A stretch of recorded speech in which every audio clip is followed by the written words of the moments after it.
वसुंधरा स्थित Vinayak cooperative society में इस बार एक ऐतिहासिक बदलाव देखने को मिल रहा है। वर्षों से बिना पूर्व सूचना और पारदर्शिता के होने वाले चुनावों को लेकर जहां निवासियों में असंतोष बना हुआ था, वहीं इस बार सोसाइटी के सदस्यों द्वारा स्वयं पहल करते हुए चुनाव प्रक्रिया को पूरी पारदर्शिता और निष्पक्षता के साथ आयोजित किया जा रहा है।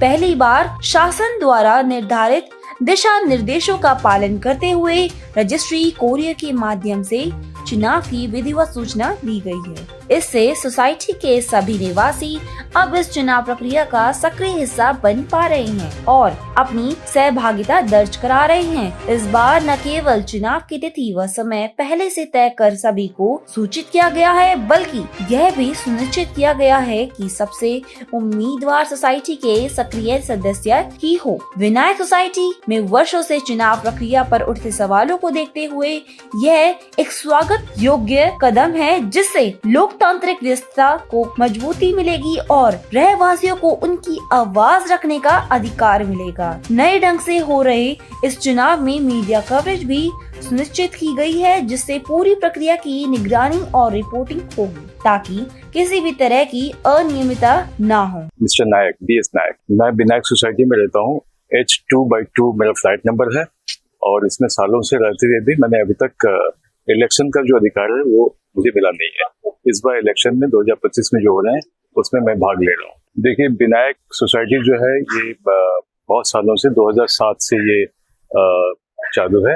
यहाँ पे सोसाइटी के जो इलेक्शंस हैं ये आज तक कहा जाए तो आज तक नहीं हुआ है। यहाँ पे किसी भी मेंबर ने आज तक वोट नहीं दिया है। इसका कारण ये है कि कोऑपरेटिव सोसाइटी होने के बावजूद इसका जो निर्माण जिन्होंने किया था, जो सेक्रेटरी पूर्व सचिव थे और उनके जो साथीगण थे, उन्होंने जो सोसाइटी का इलेक्शन है वो किसी अपने प्राइवेट जो अपना मकान है वहाँ पे ऑफिस बना के वहाँ पे इलेक्शन अपने ही घर पे करवाया था। उसमें आज तक किसी मेंबर को बुलाया नहीं गया और किसी को वोट देने नहीं दिया गया। तो वोट जो है इलेक्शन का ऐसे ही चलता रहा। पिछले 2023 में इलेक्शन हुए थे जो कि जिसको अमान्य कर दिया है SDM कोर्ट ने धारा 70 में। इलेक्शन कमीशन ने भी उसको खारिज कर दिया है। हाई कोर्ट से भी उसका नकारात्मक जवाब आ गया हो। तो अब इस बार 2025 में अभी इलेक्शन हो रहे हैं। चुनाव अभी का जो प्रोसेस है वो 28 तारीख से शुरू हुआ है और ये 7 अगस्त तक चलेगा।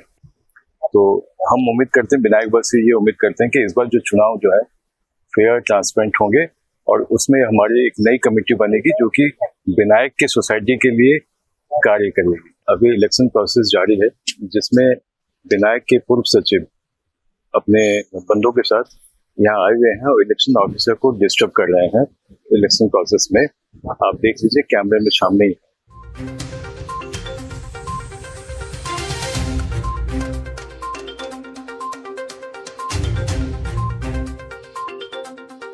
मेरा नाम शांति भूषण है। मैं इस सोसाइटी का मेंबर हूँ। मैंने इस सोसाइटी की मेंबरशिप 2005 या 6 में ली थी। उसके बाद से सोसाइटी का कंस्ट्रक्शन चालू हुआ, लेकिन बीच में बेईमानी की करते हुए जो पुरानी कमेटी थी उसने सोसाइटी का जो कंस्ट्रक्शन था वो बंद कर दिया। बीच में बंद करने के बाद कुछ उन्होंने हेर फेर भी किया उसमें अपने फंड्स में, और उसके बाद काफ़ी डिलेट के बाद पूरा इन्होंने इलेक्शन को और जो पूरा सोसाइटी है इनकम्प्लीट फ्लैट्स सबको दे दिए गए। कंप्लीट फ्लैट्स भी नहीं हुए, सारा पैसा भी ले लिया गया। उसके बाद भी वो इनकम्प्लीट फ्लैट देने के बाद भी उस कमेटी ने रोज डिमांड करना चालू किया कि अभी इसका इतना खर्चा है, अभी इसका किसका कहते हैं इतना खर्चा हमारा ज़्यादा हो गया है, उसको कंपेंसेट आप करिए। और इसके बाद भी कमेटी का कोई इलेक्शन हुआ नहीं। लास्ट में 2023 में इलेक्शन हुआ तो हम लोगों ने सोचा कि चलिए इस इलेक्शन में हम कमेटी चेंज करके अपनी एक कमेटी बनाएंगे जो ईमानदार लोगों की होगी। लेकिन उस इलेक्शन में उन्होंने क्या उसको वो किया कि जो वार्ड बनते थे, जैसे वार्ड बनते हैं यहाँ पे 9 वार्ड 1 2 3 4 5 6 7 9 8, तो उस वार्ड में जो बनाए गए तो उन्होंने इस तरह से वार्ड बनाए कि अपने मेंबर जो कि सोसाइटी में रहते नहीं थे लोग, उन मेंबर्स को उस बीच में घुसा दिया जिससे कि जितने उनके अपने आदमी वो सारे का सारा इलेक्शन जीत जाए। मेरा नाम अभय मिश्रा है और मैं विनायक सहकारी सोसाइटी सेक्टर 9 वसुंधरा का वासी हूँ और मेरा फ्लैट नंबर है M1/19। पिछले 20 साल में यह पहली मौका है जब ये चुनाव हम लोगों की आंखों के सामने हो रहा है। इससे पहले जो भी चुनाव हुए मैनेजमेंट कमेटी के, वो बंद कमरे में, घर में और गलत सूची पे हुए। यहाँ 120 फ्लैट है और कभी चुनाव हुए 161 पे, कभी चुनाव हुआ 154 पे, कभी 147 पे। तो चुनाव में फुल धांधली। कोऑपरेटिव में कितना धांधली है, यदि किसी विभाग को यदि केस स्टडी करना है ना, तो सबसे फिट केस है विनायक में आए और केस स्टडी कर ले, पूरे यूपी का जो है कोऑपरेटिव सुधर जाएगा। इतनी गंदी हालत है। तो बैकडोर से मैनेजमेंट कमेटी में कब्जा कर लेना, फिर अवैध पैसे की डिमांड करना, ये 20 साल से हम लोग झेल रहे हैं। इतने बुजुर्ग लोग खड़े हैं, किसी का फ्लैट मन चाहे तरीके से कैंसिल कर दिया, कभी किसी को इतने लाख दो नहीं तो आपका फ्लैट कैंसिल कर दूंगा। तो ये धमकी और शोषण अनवरत पिछले 20 साल से चल रहा है। तो फिर 3 साल पहले हम लोगों ने तय किया कि यार गांव के किसान जो पढ़े लिखे नहीं है, वो अपने अधिकार के लिए लड़ लेते हैं और कहां से कहां सफल हो जाते हैं। यहाँ भी इतने पढ़े लिखे लोग हैं, क्या तरीका है, इनको अपने अधिकार का पता नहीं है। 20 साल से शोषण हो रहा है, बोलने का नाम नहीं लेता कोई। गुस्सा सब में है। 120 फ्लैटधारी सदस्यों में गुस्सा तो पूरा है कि कैसे इसको भगाएं, पर किसी को समझ में ही नहीं आता था कि इस कोऑपरेटिव में कैसे हम मतदाता सूची को ठीक करें और कैसे चुनाव हो। तो 3 साल पहले 5-6 सदस्य, जिसमें प्रेम सिंह सेजवार हैं, इन्होंने बहुत ही महत्वपूर्ण भूमिका निभाई और भी हमारे साथी हैं। तो 5 लोगों ने एक टीम बनाई छोटी सी, और 5 टीम से बढ़ते बढ़ते ये 60-70 लोगों की टीम हो गई। उसके बाद से तब 100 से ज्यादा लोग इस टीम के साथ जुड़ गए। मतलब 120 फ्लैट है और कम से कम यहाँ पे 114-15 लोग इसको सपोर्ट कर रहे हैं कि भाई हाँ, यहाँ पे चुनाव होना चाहिए, चुनाव में हमें भाग लेने का मौका मिलना चाहिए और हमें हमारा मतदाता सूची में नाम हो। अब इनका है, किसी का नाम काट दिया, किसी का रख लिया। जो भी मतदाता सूची इससे पहले बनी है उसमें कभी 39, कभी 40, कभी 45, जो मर्जी वहां पे बाहरी मेंबर जोड़ दिए जाते थे। 54 तक जोड़े हैं जो यहाँ उनका फ्लैट नहीं है।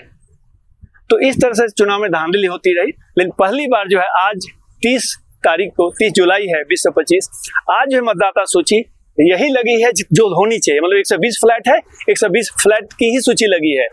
और समिति का बायलॉज कहता है कि 35(4) है समिति का बायलॉज, उसमें ये कहता है जितने फ्लैट हो, प्लॉट हो, उसी के बराबर में यहाँ पे सदस्य होने चाहिए, मतदाता सूची उसी के आधार पर बनना चाहिए। तो आज पहली बार हमारी एक आधी जीत हो चुकी है। 120 फ्लैट है, 120 की सूची बनी है। अब हमारे जो विपक्षी गण है उनका समझ में नहीं आ रहा हम कैंडिडेट कहाँ से लाएं। पहले तो झोला भर के बाहर से लाते थे, अब यहाँ तो मिलने का नहीं है। यहाँ से तो 110 से 115 लोग जो भी हैं सब पीड़ित हैं, सब जो है एकदम से उत्साह से भरे हुए हैं कि भाई पहली बार इस लोकतंत्र के महापर्व में। मेरा नाम द्रोण है। मैं स्वर्गवासी दीप रंजन गुप्ता जी का पुत्र हूँ। मेरे पिताजी इस सोसाइटी के फ्लैट मेंबर थे। उन्होंने फ्लैट जो है 2006 में यहाँ से प्रोसेस स्टार्ट किया था खरीदने का, और दुर्भाग्य की बात है कि आज तक हम लोग जो है बकाया भरने पे मजबूर हैं। हम लोगों को धमकी भरे पत्र आते रहे। मेरे पिताजी का स्वर्गवास 2020 में हो गया, इसके बावजूद भी हमें धमकी भरे पत्र आते रहे कि आप ये बकाया दो, वो बकाया दो, जबकि फ्लैट की पूरी रकम अदा करके गई थी। मैं किसी और फ्लैट की नहीं, विनायक सहकारी आवास सोसाइटी की बात कर रहा हूँ, जिसके कोर्ट में मल्टीपल केसेस पेंडिंग हैं। इसके खिलाफ जो भूतपूर्व समिति थी, भूतपूर्व समिति ने 15 साल से अपना शासन चला रखा था। चुनाव होते थे और हम लोग को पता भी नहीं चलता था, और ना हम लोग मतदान उसमें कर पाते थे, हमें पता ही नहीं रहता था। आज पहली बार ऐसा हुआ है कि हम लोगों के सामने मतदाता सूची लगी है। जितने रेसिडेंट्स हैं सोसाइटी प्रेमाइसेस में, पहली बार सोसाइटी प्रेमाइसेस में मतदाता सूची लगी है, जो आज तक कभी नहीं हुआ था, और ये 15 सालों में पहली बार हो रहा है। ये बहुत ही ऐतिहासिक क्षण है। भूतपूर्व सचिव अतुल शर्मा जी, जिनके ऊपर कई सारे केसेस लगे हुए हैं, वो बार बार केसेस में आने के बावजूद, कोर्ट के ऑर्डर आने के बावजूद, उनके ऊपर कई एफआईआर तक लगी हुई है। इसके बावजूद वो सोसाइटी में आते हैं, धमकी देते हैं। सुबह उन्होंने मुझे धमकी दी कि मैं तमाचा मारूंगा तुम्हें। मुझे आश्चर्य अभी तक यह है कि उन्होंने मुझे तमाचा क्यों नहीं जड़ा। ठीक है, अगर आपने कुछ बोला तो उसको पूरा कीजिए, क्योंकि आप फर्जी डिमांड लेटर देते थे तो आप फर्जी डिमांड मांगते थे। आज ये पैसे दे दो, नहीं तो फ्लैट कैंसिल, और ये शब्द लिखते थे कि ये जो बकाए हैं, जबरदस्ती के जो बकाए थे, तुम्हारा फ्लैट बेच के वसूल करेंगे। हाँ, मेरा नाम मेनका मिश्रा है। मेरे हस्बैंड का फ्लैट है इस विनायक सोसाइटी में, और पहली बार आज विनायक सोसाइटी में पहली बार हमें आम जनता को वोटिंग राइट मिली है 20 साल में। हमने लगभग 20 साल से हम इस फ्लैट में रह रहे हैं। फर्स्ट टाइम लगभग मुझे 4 बार वोटिंग राइट्स मिलनी चाहिए थी, पहली बार मिली है ये। अभी वो इलेक्शन हुआ नहीं है, लेकिन आज अंतिम सूची लगी है, तो ये बहुत ही ट्रांसपेरेंट प्रोसेस से मुझे दिख रहा है कि ये हो रहा है। सारा प्रोसेस इलेक्शन का पहली बार हमारे 20 साल के ये में हम बहुत ही ग्रेटफुल हैं। इलेक्शन ऑफिसर्स जो आए यहाँ पर, आवास विकास ने जो स्टेप लिया और निर्वाचन का, हम बहुत ही ग्रेटफुल हैं उनके। और आज अंतिम सूची लगी है। हम आशा करते हैं कि 6 तारीख को चुनाव है, 7 तारीख को उसका सारा प्रदर्शन है, 7 तारीख को हमारा सारा इलेक्शन प्रोसेस खत्म हो जाएगा। हम यही आशा करते हैं कि जिस तरह से अभी शांतिपूर्ण ढंग से सब कुछ हो गया, ऑपोजिट पार्टी हमें परेशान ना करे और ये सारा इलेक्शन प्रोसेस अच्छे से कंक्लूड हो जाए। 7 तारीख को हम लोगों को एक बहुत ही फ्री एंड फेयर कमिटी मिले, जो कि आगे विनायक के ग्रोथ में और डेवलपमेंट में काम करे।